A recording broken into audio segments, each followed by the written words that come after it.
Welcome to PhD person क्या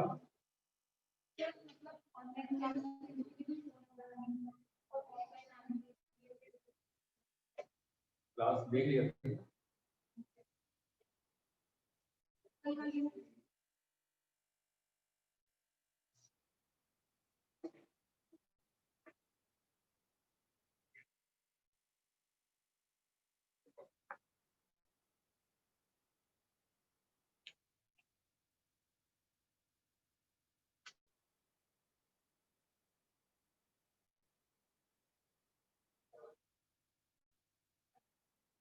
ये आकाश से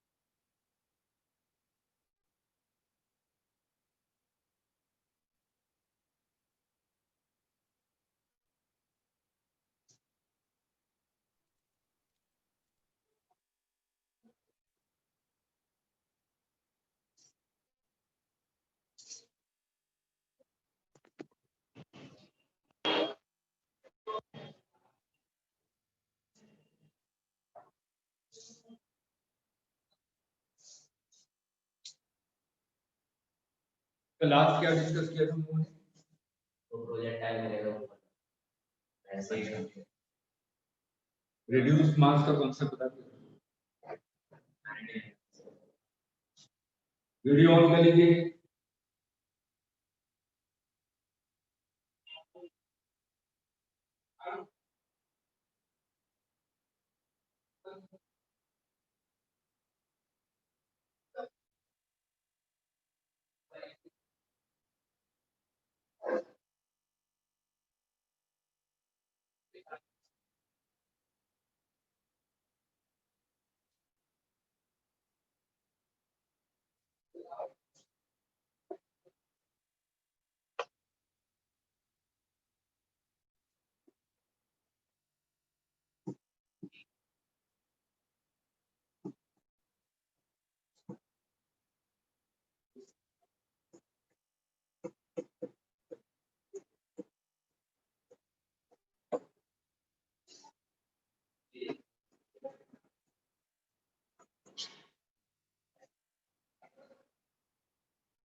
find maximum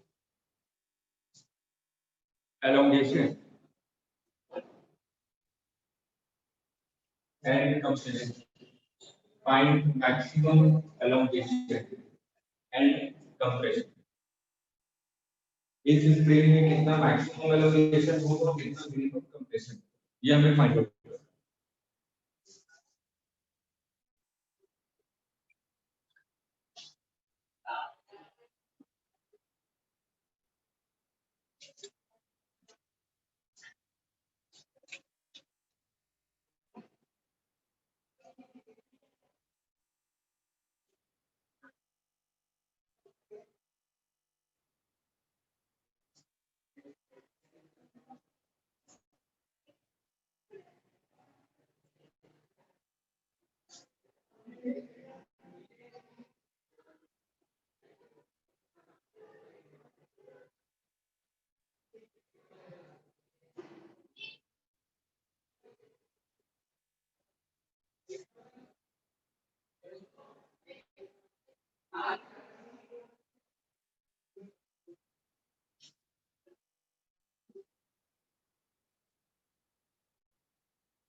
आया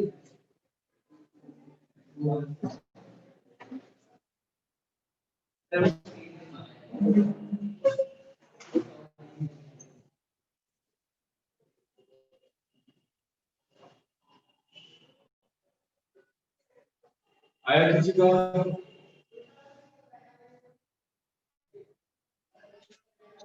√2/3। हाँ सही है। कैसे किया? एनर्जी वाला फॉर्मूला लगा के, जो जब- एनर्जी हमने सेंटर ऑफ मास के रिस्पेक्ट में निकाली थी रिड्यूस्ड मास की, उसको बराबर कर दिया हाफ के एक्स स्क्वायर की। लेकिन इसकी मैं पहले थ्योरी समझता हूँ, थोड़ा लेंथी मेथड से थ्योरी समझा, ठीक है? क्योंकि अगर यूज करेगा तो कहीं ना कहीं बीच यूज करेगा, ठीक? अगर मैं यहाँ पे मैक्सिमम एलोंगेशन के बारे में बात कर रहा हूँ तो मैं सिंपल देखिए क्या क्या चीजें नोटिस करूँ। सबसे पहले अभी ये लेक्चर चलते हैं तो ये वाला जो 2 kg मास है ये तो 10 मीटर पर सेकंड से राइट डायरेक्शन में मूव कर रहा है, ठीक? तो ये मूव कर रहा है तो स्प्रिंग एलोंगेट हो रही है, स्प्रिंग एलोंगेट होगी तो इस पे एक स्प्रिंग फोर्स लगेगा kx, ठीक है? तो 2 kg पे स्प्रिंग फोर्स कहां लगेगा? अंदर की तरफ, स्प्रिंग एलोंगेट हो रही है, ठीक है? तो 2 kg पे फोर्स लग रहा है अंदर की तरफ, 1 kg पे फोर्स कहां लग रहा है? इधर की तरफ। तो इसकी स्पीड 2 kg की स्पीड धीरे धीरे डिक्रीज हो रही है क्योंकि वेलोसिटी के अपोजिट डायरेक्शन में फोर्स लग रहा है।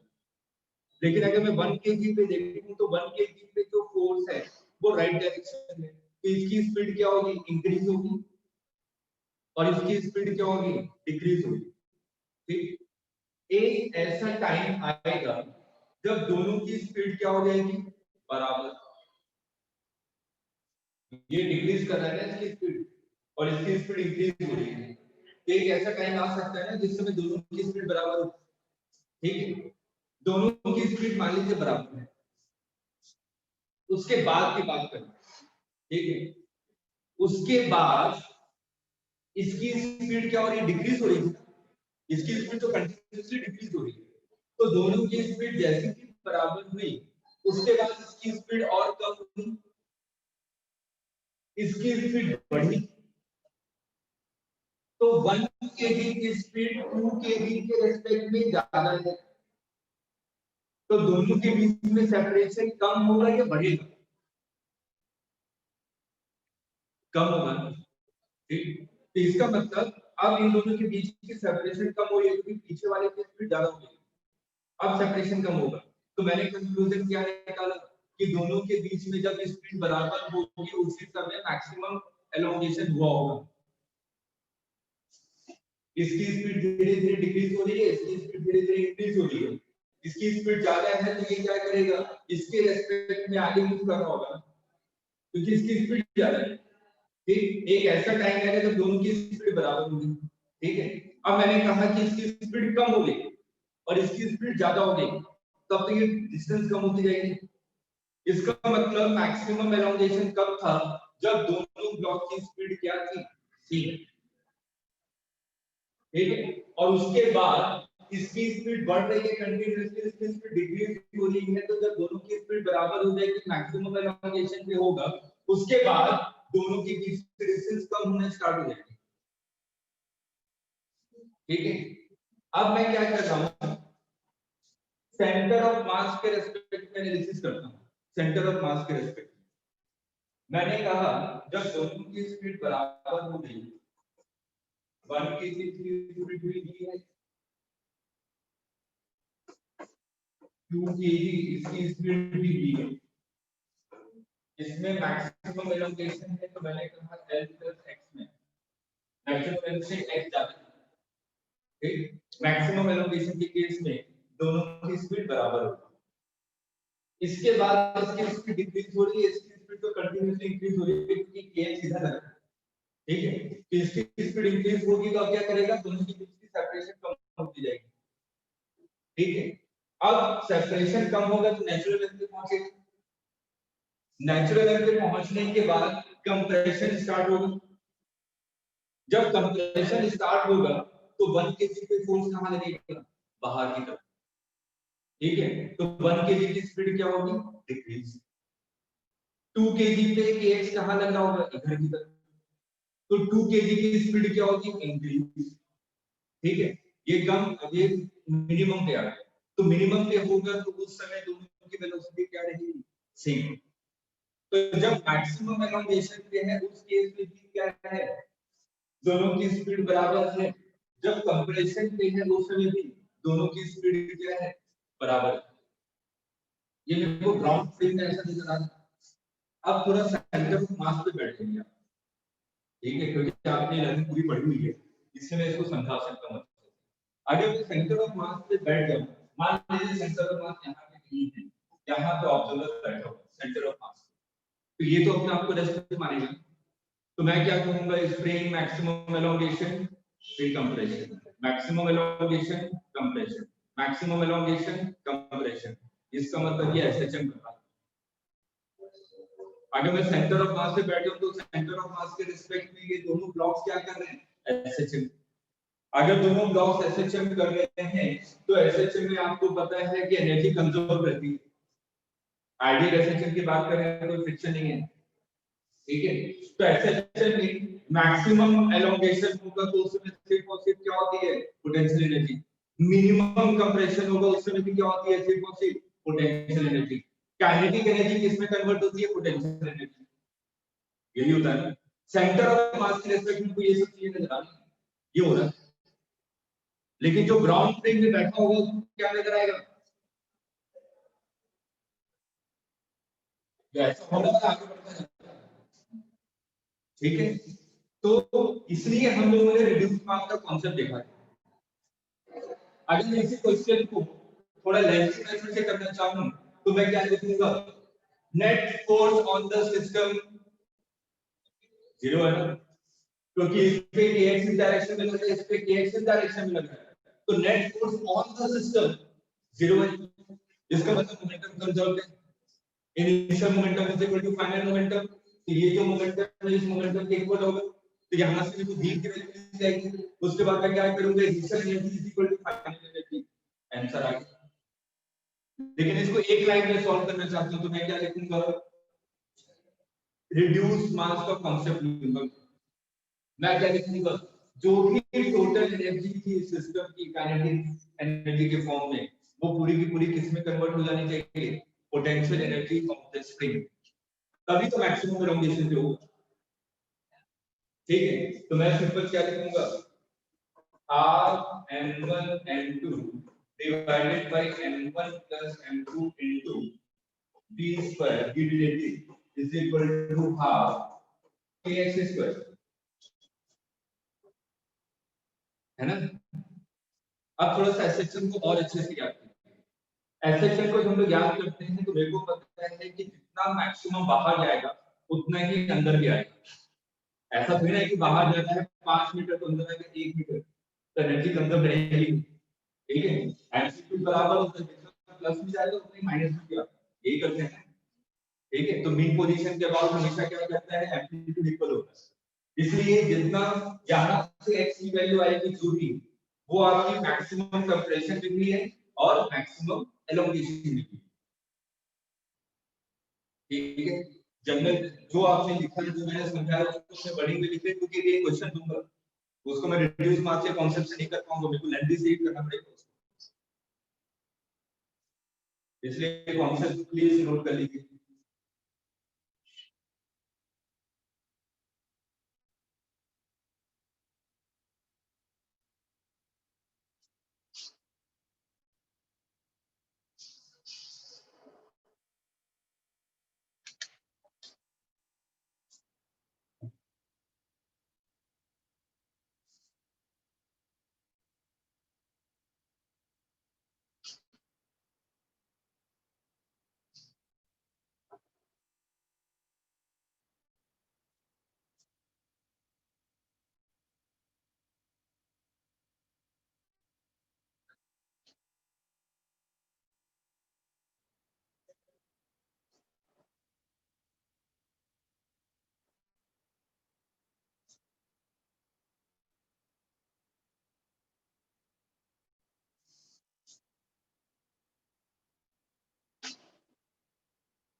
देखिए यहाँ पे तो आप डायरेक्ट रिड्यूस मास के कॉन्सेप्ट से क्वेश्चन को कर सकते हैं, लेकिन मान लीजिए अगर इसी क्वेश्चन में मैंने पूछ दिया कि जब x की वैल्यू 0.5 मीटर थी, ठीक है, या 0.1 मीटर, ठीक, उस समय वेलोसिटी कितनी होगी, तब तो आपको जनरल मेथड से करना पड़ेगा, क्योंकि उस वाले पोजीशन पे काइनेटिक एनर्जी की होगी, पोटेंशियल एनर्जी की होगी, और काइनेटिक एनर्जी निकालने के लिए न्यूटन का गलती करना पड़ेगा। एक क्वेश्चन कर लीजिए, ये क्लियर है सबको? ठीक है,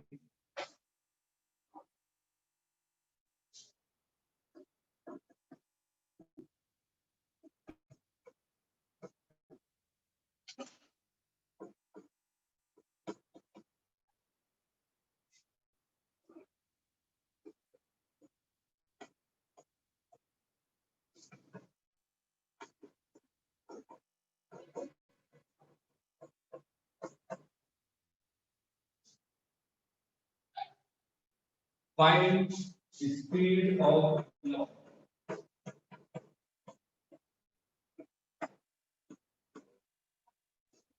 when x is equal to 0.5 meter.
कोई जरूरी पोटेंशियल की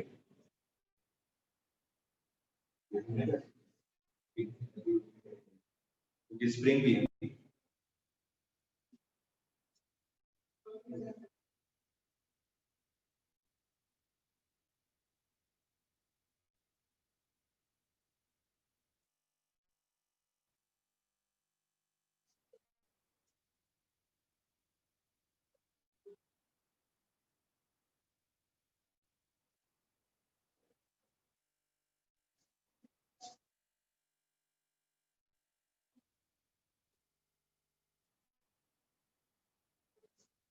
देखिए मेरे को तो पता नहीं है कि 2 kg की स्पीड क्या रही होगी, तो मैंने मान लिया 2 kg की स्पीड v1 है और जो 4 kg की स्पीड है ये v2 है, और ये कितना है l plus 0.5, ये है ना? मैंने तो ये कहा कि जब x की वैल्यू कितनी है 0.5 है, लेकिन एक्चुअली वैल्यू से 0.5 डिस्टेंस पे है, ठीक, तो मैंने मान लिया कि जब नेचुरल लेंथ से 0.5 मीटर की डिस्टेंस पे है, इसकी स्पीड आपकी v1 है, इसकी स्पीड आपकी v2 है। देखो ये पता है कि net force from the system is 0, है ना, नेट फोर्स एक्स हमारे सिस्टम से 0 है, इसका मतलब initial momentum is equal to final momentum, initial momentum को लिखूं तो क्या लिखूंगा, 2 × 10 plus 4 × 20 is equal to final momentum 2 into v1 plus 4 into v2, ये इक्वेशन की बनी मोमेंटम कंजर्वेशन। दूसरी इक्वेशन की कैसे बनाऊंगा, एनर्जी कंजर्वेशन। तो एनर्जी कंजर्वेशन में अपन लोग half m v square plus half m v square is equal to half m v1 square plus half m v2 square plus half kx square. ये दो equation, दो v1 v2 निकल जाए, यहां से v1 की वैल्यू निकालिए, इसको पुट करिए, थोड़ा सा लेंथी होगा लेकिन हो जाएगा।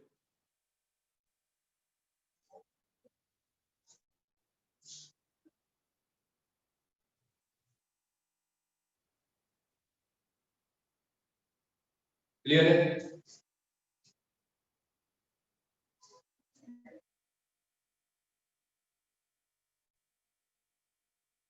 नोट करने के बच्चे इक्वेशन नोट करने हम लोग अगले क्वेश्चन पे आते हैं।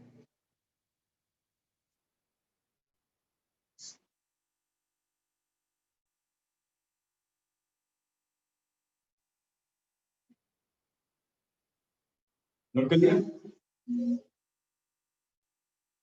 चलिए इसको सॉल्व करने के लिए अगले क्वेश्चन मैंने कहा कि ये 2 kg का ब्लॉक है और ये 4 kg का ब्लॉक है। k की वैल्यू की मात्रा 100 न्यूटन पर मीटर। इस पे फोर्स आपने लगाया 10 न्यूटन प्लस और इस पे फोर्स लगाया 2 न्यूटन। तो आपसे पूछना क्या? Find maximum elongation.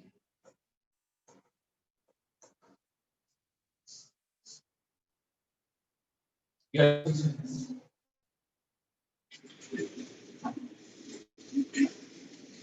क्योंकि बैलेंस की सिचुएशन में तो रिड्यूस में आपने तो आराम से कर सकते हैं, लेकिन यहाँ पे फोर्स दिया।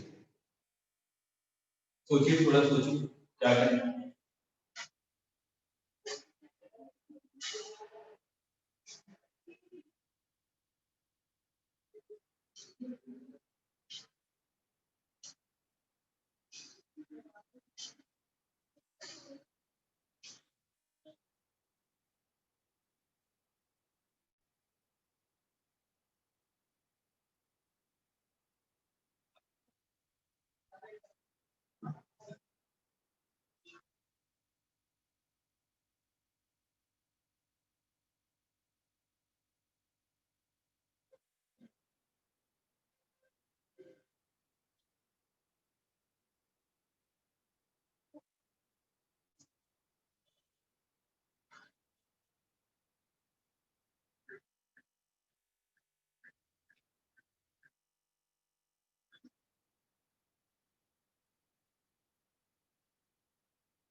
जल्दी बताइए क्या करें।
करें क्या ये बताइए।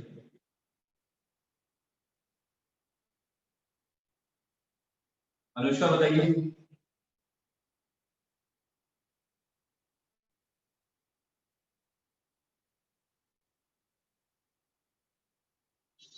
आर्यन पहले एक सिस्टम ले लें सर, क्या? एक सिस्टम में ले लें सर। ठीक है फिर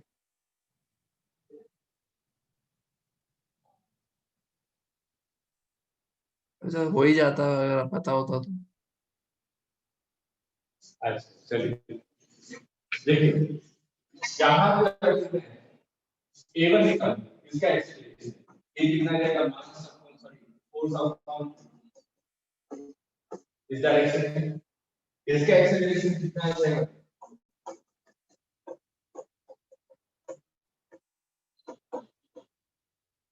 इस डायरेक्शन में एसीएम कितना हो जाएगा m1a1 plus m2a2 divided by कितना m1a1 ये कितना आ जाएगा इस डायरेक्शन को पॉजिटिव मेरे को इस डायरेक्शन को पॉजिटिव बनाना पड़ेगा इस डायरेक्शन को पॉजिटिव मान लो तो कितना आ जाएगा 10 minus 2 divided by total mass सही है हां ये हो जाएगा 8 by 6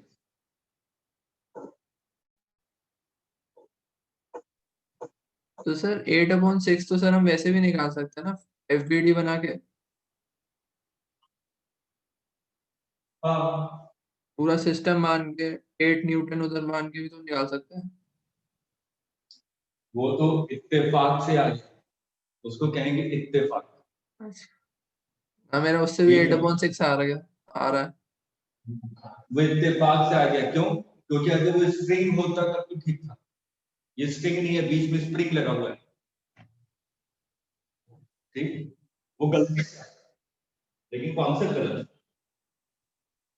ठीक है चलिए तो हमने निकाली थी 8/6 इसका मतलब 4/3 मीटर पर सेकंड ठीक है और इसका डायरेक्शन क्या है राइट डायरेक्शन है मतलब कि कुछ सेंटर ऑफ मास है राइट डायरेक्शन में मूव कर रहा है विद 4/3 मीटर पर सेकंड स्क्वायर मान लीजिए ऑब्जर्वर सेंटर ऑफ मास पे बैठा हुआ है हम लोग with respect to centre of mass analysis करते हैं अगर मैं सेंटर ऑफ मास के रिस्पेक्ट में देखूंगा तो ऑब्जर्वर कैसा होगा इनिशियल की नॉन इनिशियल इसका मतलब शुरू लगेगा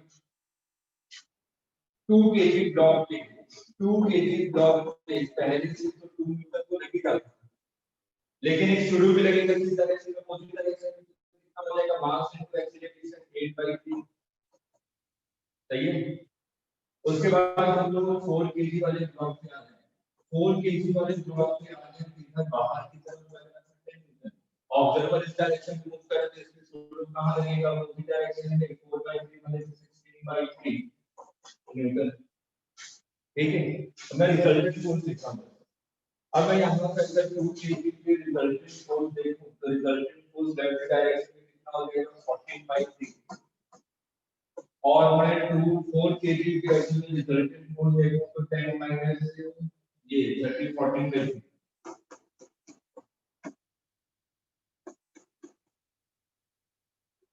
आगे चलिए अब मैं यहां पे अगर बात करूं net force on the system इस पूरे सिस्टम में नेट फोर्स कितना है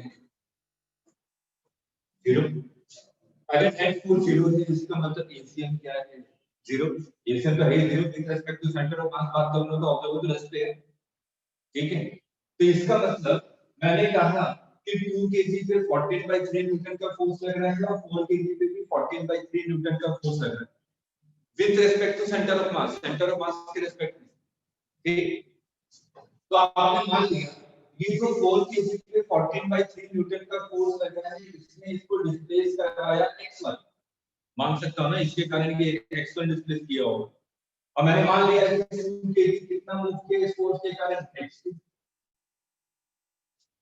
सही है ना दोनों ऐसे मूव कर ठीक है इसके कारण ये x2 मूव किया इसके कारण ये x1 मूव तो यहाँ पे net work is equal to change in kinetic energy ये तो बढ़ता है तो बढ़ते रहती है ठीक है तो वर्क 14/3 कितना करेगा 14/3 into x2 ये कितना वर्क करेगा 14/3 into x1 स्प्रिंग फोर्स तो क्या होता है कंजर्वेटिव की वजह से कॉन्सेप्ट क्या ले लूंगा पोटेंशियल एनर्जी तो पोटेंशियल एनर्जी भी वर्क कन्वर्ट होकर कितना हो जाएगा हाफ के x1 plus x2 का होल स्क्वायर ठीक है ये होगा ना ये पूरे का पूरा परसेंटेज में कन्वर्ट हो जाना चाहिए पोटेंशियल एनर्जी क्योंकि देखो मैक्सिमम एलोंगेशन निकालना है और जब मैक्सिमम एलोंगेशन होगा तो सेंटर ऑफ मास के रिस्पेक्ट में दोनों ब्लॉक कहां पे होंगे एक्सट्रीम पोजीशन पे सेंटर ऑफ मास के रिस्पेक्ट यही हो रहा है, तो मैक्सिमम एलोकेशन मध्ये रेस्ट पे आ चुके होंगे, तभी तो अंदर आएंगे वापस। ठीक, तो मैं यहाँ पे एक चीज लिख सकता हूँ, तो यहाँ पे देखिए कितना आ गया 14/3 को कॉमन लेके अंदर बचेगा x1 + x2 is equal to 1/2 x1 + x2 का होल स्क्वायर। एक कैंसिल हो जाएगा, ये 150 से नीचे आ जाएगा, तो x max आ जाएगा आपका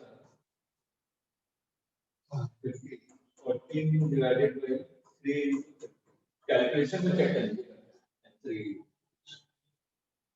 सही है या देख लीजिए कहीं पे भी डाउट है तो पूछ लीजिए नीचे का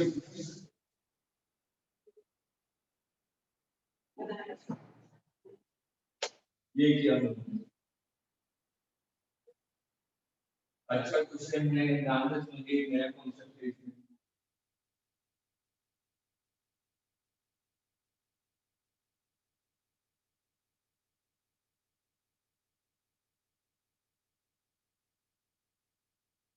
अगर कहीं पे डाउट है तो पूछ लीजिए। अब हम लोग नया टॉपिक स्टार्ट करेंगे कल।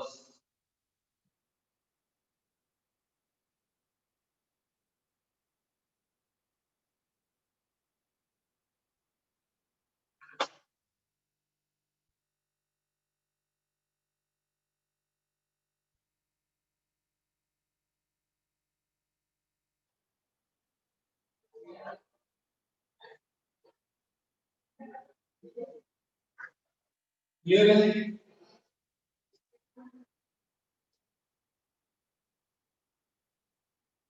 आर्यन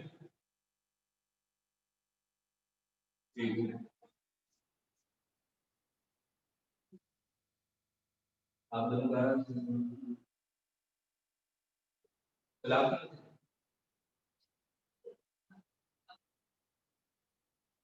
क्लास देख लिया। एक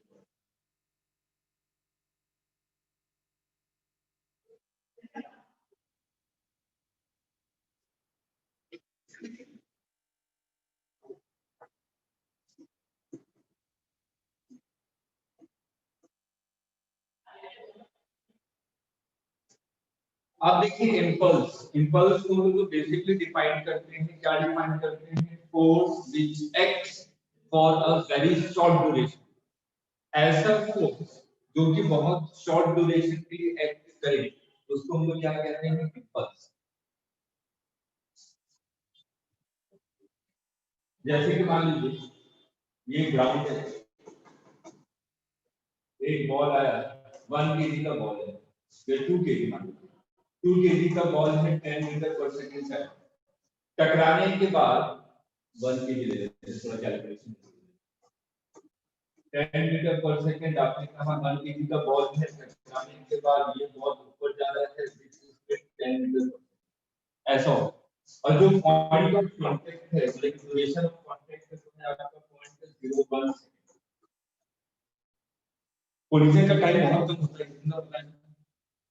ऐसा नहीं कि आपने बॉल को नीचे फेंका और वो ग्राउंड से टकरा रहा है 1 घंटे तक, ऐसा नहीं होता ना कि आज फेंको और 2 दिन के बाद आपको देखने की बॉल आपको छोड़ा, ठीक है, वो तुरंत होता है।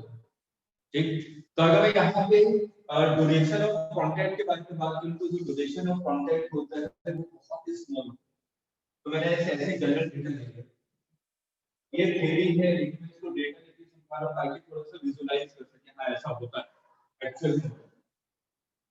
अब मैंने कहा कि जब टकरा रहा था, जब टकरा रहा था तो इस पे नॉर्मल एक्टिंग करना था, जब ग्राउंड से टकराया टकराया तो नॉर्मल एक्टिंग करेगी, तो मैंने कहा कि जब ग्राउंड से टकराया तो इस पे नॉर्मल एक्टिंग कर रहा था, और मैंने कहा कि एक्टिंग तो लगी रहेगी नीचे की तरफ। मैंने मान लिया कि इसका एक्सीलरेशन ले लिया, एक्सीलरेशन को कांस्टेंट मान लेते हैं खुद ही, ठीक, तो यहाँ पर जब एक्सीलरेशन की वैल्यू निकालना है, acceleration is equal to 10 minus mv divided by 10, ये लिखूंगा, तो यहाँ से एक्सीलरेशन की वैल्यू निकाल सकता हूँ, एक्सीलरेशन कितना आएगा? अच्छा ये इसी के टर्म में है, भले कि n माइनस d आ रहा है, यही आ रहा है 1 kg का ब्लॉक, ठीक, तो एक्सीलरेशन की वैल्यू n माइनस जी। चलिए अब आपने पढ़ा है कि जो हम लोग लिखते हैं f is equal to dt upon dt, ये लिखते हैं rate of change of momentum.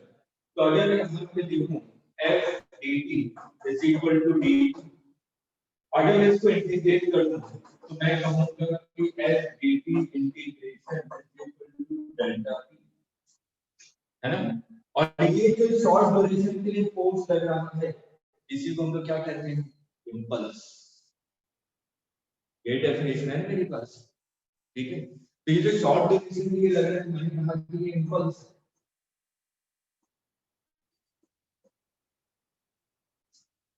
चलिए अब मैं यहाँ पे अगर डेल्टा पी निकालना चाहूँ तो डेल्टा पी क्या लिखूंगा, डेल्टा पी इस डायरेक्शन में पॉजिटिव। अच्छा यहाँ पे नोट कीजिए क्या है, नोट कीजिए सही।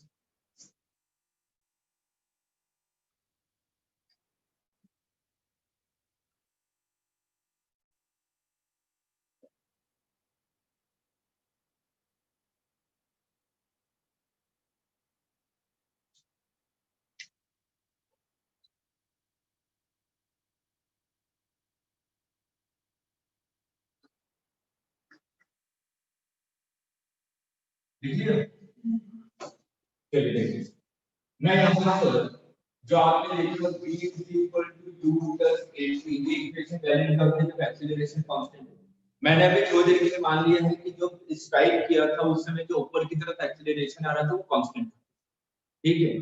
तो यहाँ पर v is equal to कितना है, v की वैल्यू कितनी है 10, टकराते समय वेलोसिटी नीचे की तरफ थी और टकराने के बाद वेलोसिटी ऊपर की तरफ, तो फाइनल वेलोसिटी 10 है ना। तो 10 इनिशियल वेलोसिटी कितनी थी, -10 नीचे था, प्लस a की वैल्यू कितनी है n माइनस 0 इनटू टाइम कितना है 0.01, इतना टाइम लगा था इनिशियल से फाइनल में चेंज होने में, ठीक। अब यहां से n की वैल्यू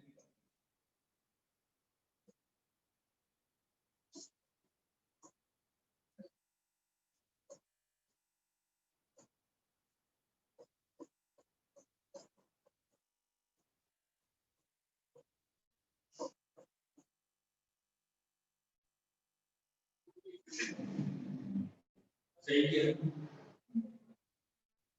तो यहाँ से जो आपने नॉर्मल निकाला ड्यूरिंग द पोजीशन वो कितना आ रहा है 2000 मीटर, जी की वैल्यू 10 है तो 2000 के साथ में 10 तो नेग्लिजिबल है, इसलिए मैंने इसको अप्रोक्सीमेटली क्या लिख दिया है 2000 की। तो ड्यूरिंग कोलिजन जो नॉर्मल एक्सर्ट कर रहा है ग्राउंड वो कितना एक्सर्ट कर रहा है 2000 मीटर। अगर मान लीजिए का ब्लॉक सिंपल अगर रखा रहता ग्राउंड पे तो नॉर्मल कितना आता 10 mg, है ना। तो देखिए इसमें ड्रास्टिक चेंज आ रहा है, ठीक है। कि अगर कोलिजन हो रहा है तो उसमें नॉर्मल रहता है 2000 न्यूटन का, अगर सिंपल ब्लॉक रखा होता है ग्राउंड पे तो लगता है नॉर्मल 10 न्यूटन, ठीक है। बहुत बड़ा ड्रास्टिक चेंज है। तो हमने इंपल्स को थोड़ा सा और अच्छे से डिफाइन किया। मैंने ये तो कहा ही कि जो फोर्स है अगर शॉर्ट ड्यूरेशन के लिए एक्ट करता है तो उसको मैं इंपल्स कहता हूं, ये बेसिक डेफिनेशन बुक में आपको मिलेगी, ठीक। लेकिन मैंने कहा अब छोटा सा एग्जांपल दूं तो आपको थोड़ी चीजें और क्लियर होगी कि कब मैं इंपल्स कहूंगा कब मैं इंपल्स नहीं कहूंगा। मैंने कहा कि एक बॉडी है, मान लीजिए कि बॉडी ये बॉडी, ठीक है।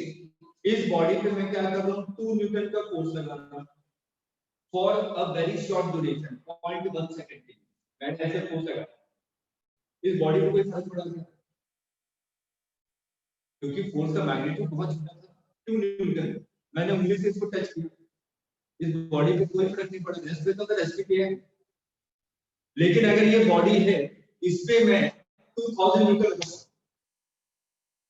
ये है इंपल्स, ठीक है।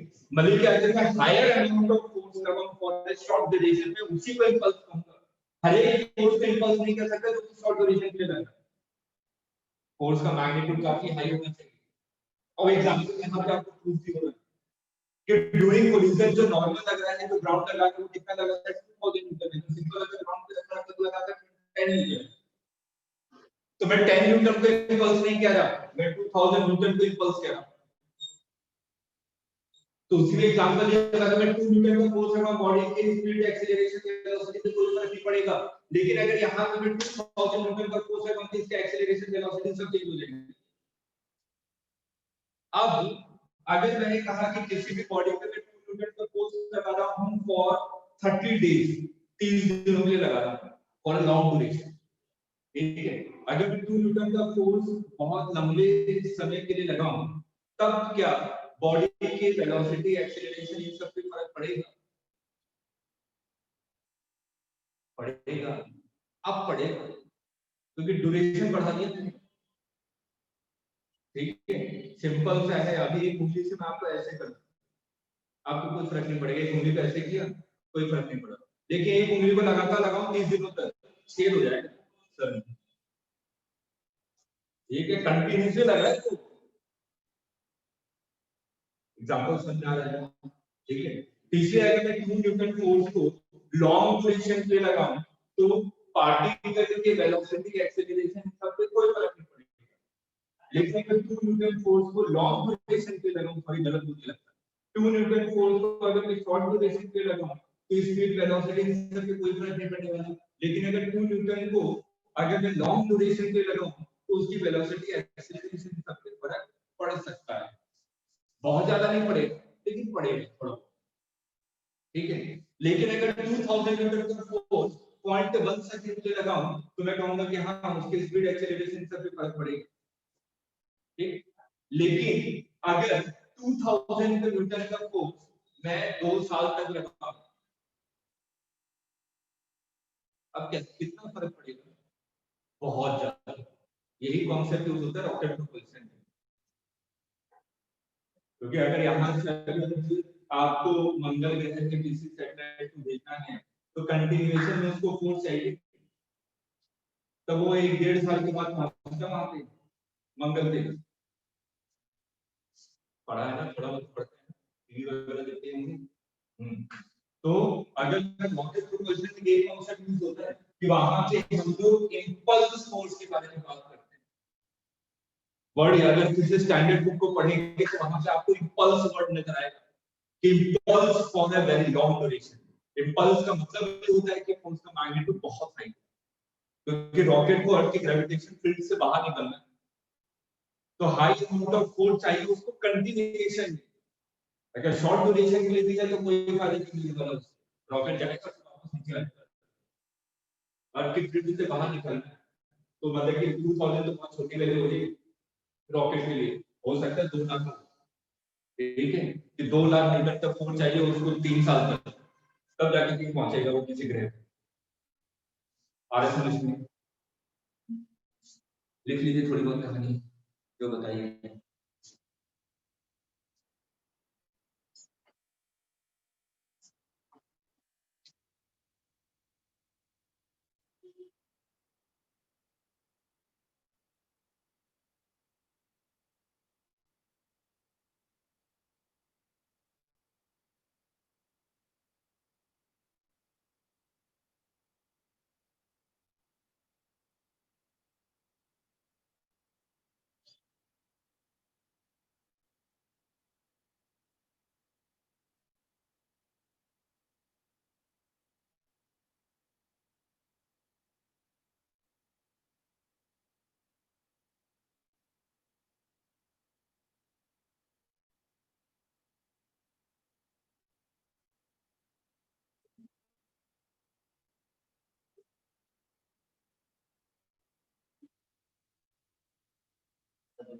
इसी का नहीं मैसेज नहीं आ रहा है।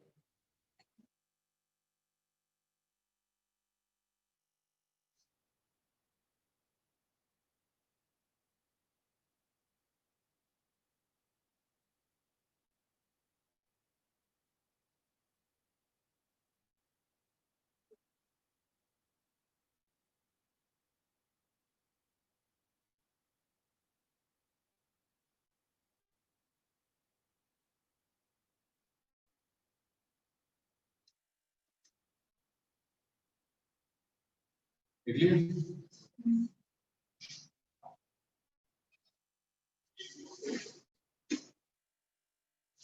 अब देखिए अभी हमने कहा कि F80 इसी को मैं क्या कह रहा हूँ एक पर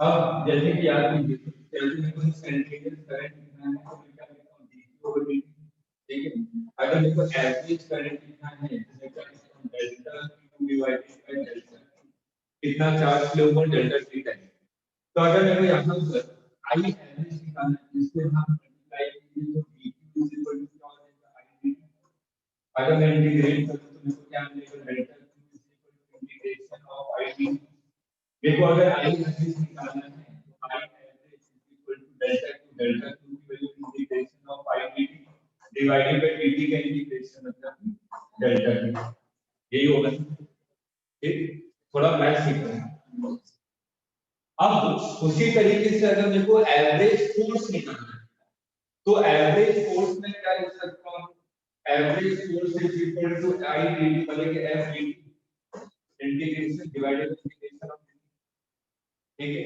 इंटीग्रेशन ऑफ dt का मतलब क्या होगा डेल्टा t को इससे मल्टीप्लाई करूंगा तो क्या मिलेगा F average into delta t is equal to integration of average integration of average क्या है डेल्टा t तो आपने क्या लिखा F average into delta t is equal to delta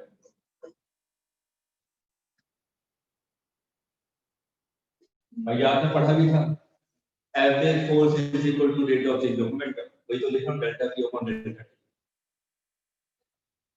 घूम फिर के वापस वहीं पे पहुंच गए जहां से स्टार्ट किया न्यूटन सेकंड में ये F is equal to delta t upon delta t मैंने यहां पे इसको डेल्टा t से मल्टीप्लाई करूंगा तो 3 मिनट तक यहां से जो भी मिलेगा वो क्या मिलेगा एवरेज फोर्स क्लियर कितने बजे थोड़ी गाइस सी भाई अंदर एक्चुअली मैं मुझे क्लास में नहीं आप बता दीजिए किसने नोट से लोग अगली बार मतलब जनरली इसमें तो उधर ही लूं तो क्या 5 बजे छोड़ 5 बजे छोड़ 5 मिनट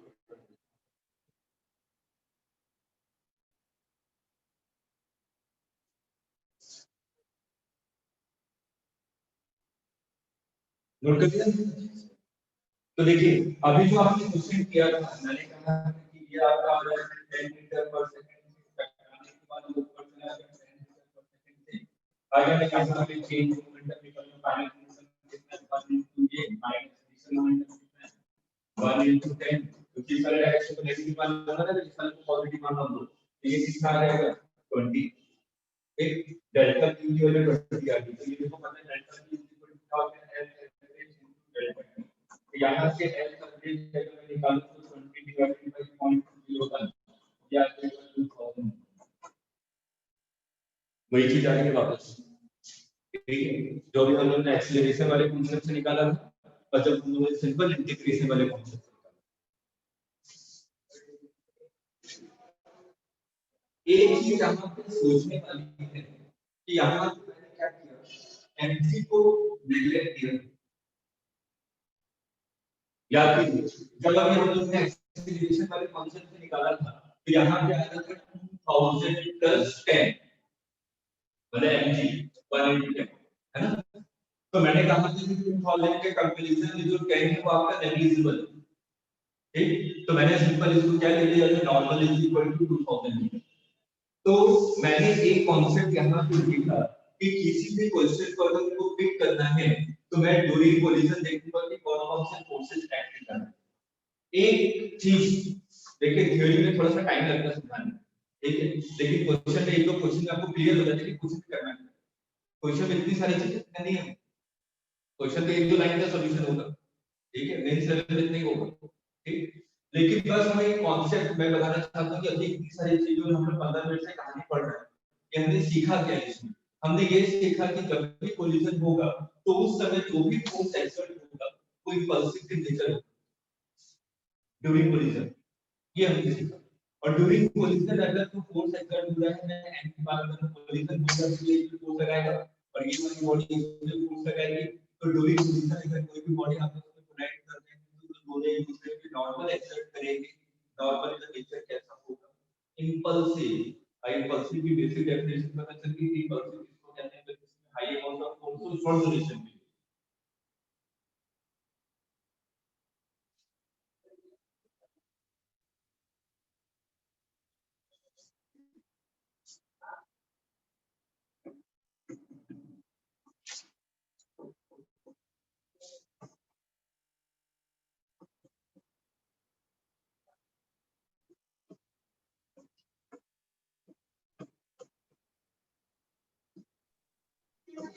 सर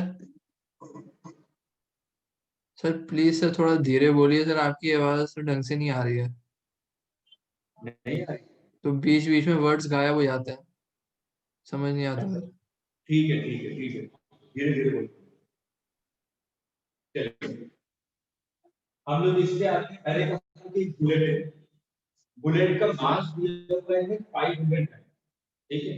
और बुलेट की इनिशियल स्पीड है 100 मीटर पर सेकंड, ठीक। और एक ब्लॉक रखा हुआ है सामने, ब्लॉक और ग्राउंड के बीच में फ्रिक्शन की कोएफिशिएंट ऑफ फ्रिक्शन दिया है 0.5, ठीक है। तो अभी तो पहले स्टेप में ये जो बुलेट है इसके अंदर पूरा पेनिट्रेट हो गया, बाहर निकल पेनिट्रेट, ठीक है। तो हमसे पूछा after hitting of bullet what is the speed of 2 kg, find speed of 2 kg after hitting of bullet।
कितनी आ रही है?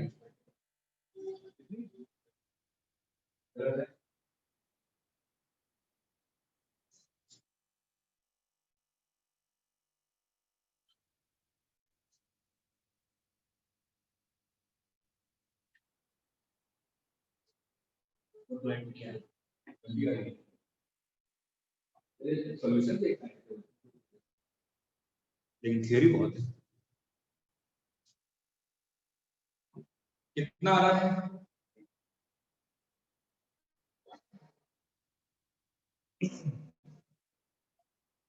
देखिए कोलिजन हुआ, जिस समय कोलिजन हो रहा है, मैं कोलिजन के समय की बात कर रहा हूं।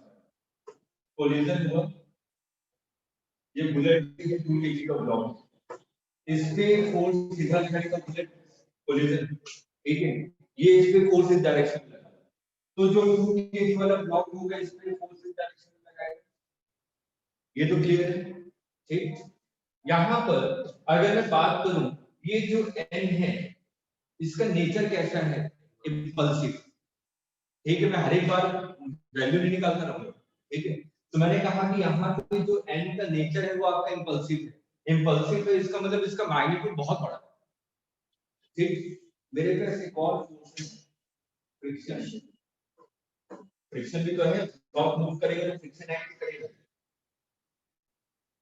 जो फ्रिक्शन की वैल्यू है इस केस में वो कितनी है? म्यू की इधर एंगल लगा होगा, इधर नॉर्मल लगा होगा, इसका इंडेक्स, सर ठीक है। हाँ सर हाँ आंसर 20 है। हाँ, आंसर सबका आ चुका है, मैं थ्योरी समझा रहा हूं कि आपने ऐसा क्यों किया है, कर तो दिया सब, ठीक है। अब देखिए यहाँ पर अगर फ्रिक्शन की वैल्यू निकालूं तो फ्रिक्शन की वैल्यू 0.1 into 2 into 10 भले कि आ जाएगा 10 0.5 ठीक है। तो ये वैल्यू कितनी आ जाएगी 10 न्यूटन फ्रिक्शन की वैल्यू।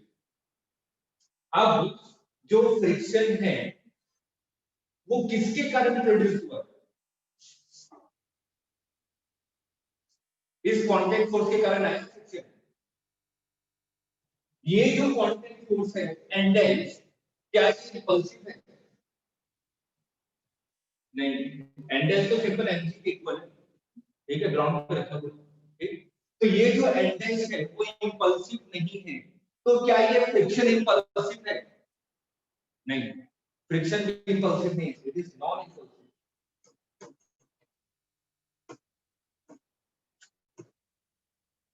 अगर ये नॉन इंपल्सिव है तो इसके कंपैरिजन में फ्रिक्शन क्या है, नेग्लिजिबल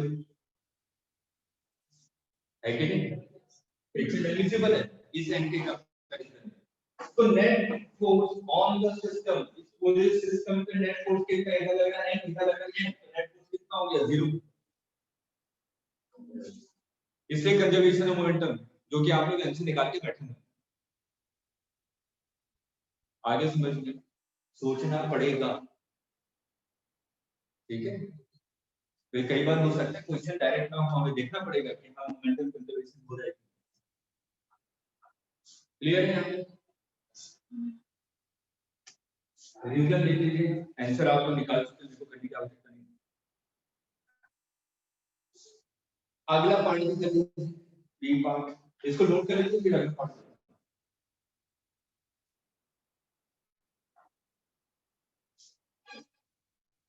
इस वीक में आपका रोटेशन मोस्ट प्रोबेबली कोशिश करूंगा कि खत्म हो जाए, कोशिश करूंगा, गारंटी नहीं दे सकता, रोटेशन खत्म होगा उसके बाद स्पीड बहुत अच्छे से बढ़ेगी, एक एक दिन में एक एक चैप्टर खत्म करेंगे।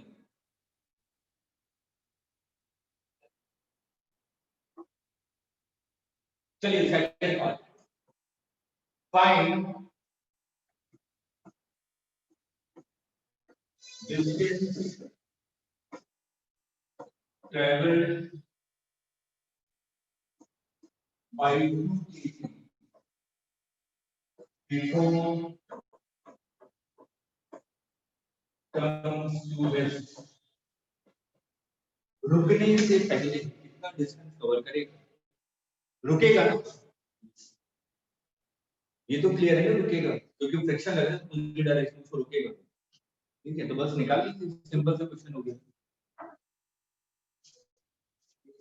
दोनों मास कितने हो गए 2.5 केजी, स्पीड कितनी हो गई 20 मीटर पर सेकंड, फ्रिक्शन लग रहा है अपोजिट डायरेक्शन में, कितना लग रहा है 10 न्यूटन का। आपने कहा कितने डिस्टेंस पे रुक जाएगा, x डिस्टेंस पे रुक गया, तो यहाँ पे स्पीड कितनी हो जाएगी 0। तो या वर्क एनर्जी थ्योरम से कीजिए या तो काइनेटिक्स लगे, कुछ भी लगा सकते हैं। यहाँ पे work done by friction will be equal to change in kinetic energy, answer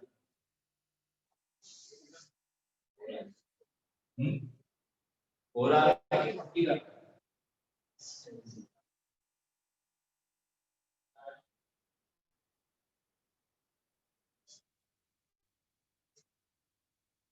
Friction. Work done by friction. Friction is equal to Q into N. N is then 2.5 into Q. So work done by friction minus N is equal to change in kinetic energy.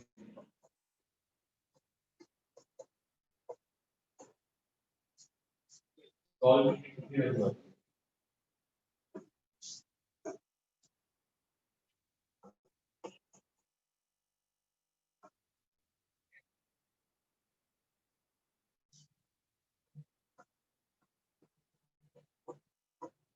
Forty R. हाँ 40 R. 40 R. ठीक है, तो 40 metre के बाद जाके रुक जाए। ठीक है।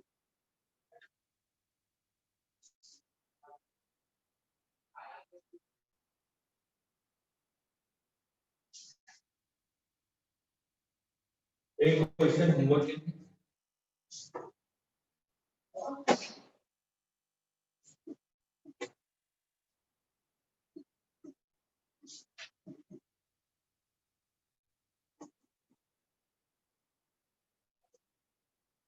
वही बुलेट है 100 मीटर पर सेकंड से 500 gram find maximum compression.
Same question figure अलग अलग, पहले वाले ने स्ट्रिंग से पढ़ा, दूसरे वाले ने स्प्रिंग से पढ़ा, सेम डेटा है।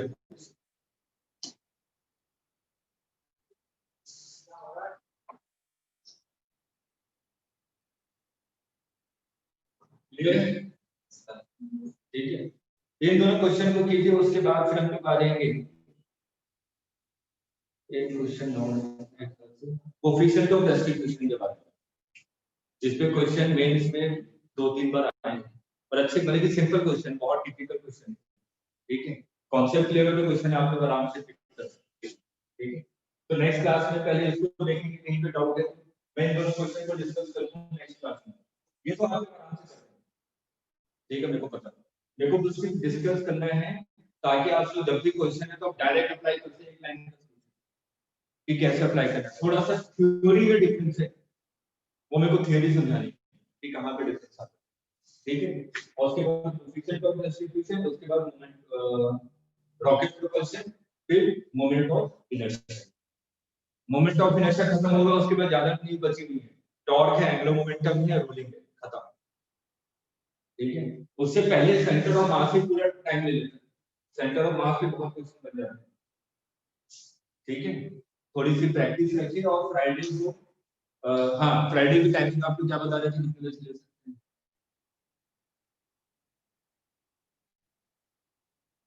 1 बजे के बाद? नहीं सर, सुबह ठीक है, मेरा पेपर सैटरडे को है। असल मेरी तो क्लास है। फ्राइडे को कोई मैनेज नहीं हो सकता? उधर की क्लास रिकॉर्डिंग नहीं होती है क्या फ्राइडे को? नहीं, कभी नहीं होती फ्राइडे को क्या? अच्छा, कभी रिकॉर्डिंग ही नहीं होती है? सर कोई बात नहीं सर, आप मुझे टाइम बता दीजिए बस कितने नहीं, बजे। असल में क्या है ना कि फ्राइडे को मेरे पास नीट ड्रॉपर भी है, 11th भी है, 11th आईटी भी है, तो चारों क्लास का मेरे को टाइम शेड्यूल करना है, तो आप लोगों को मैं परमानेंट टाइम दे दूंगा कि उस टाइम पे किसी और को टाइम ना दो। नहीं सर, आप सुबह का रख लीजिए, एक दिन की तो बात है। हाँ, कि सिर्फ एक दिन अगर मैनेज हो सके तो। हाँ सर, मैं पक्का आ जाऊँ। ठीक है, तो मैं कल तक आपको बताता हूँ टाइम क्या है। ठीक है। Okay, bye bye.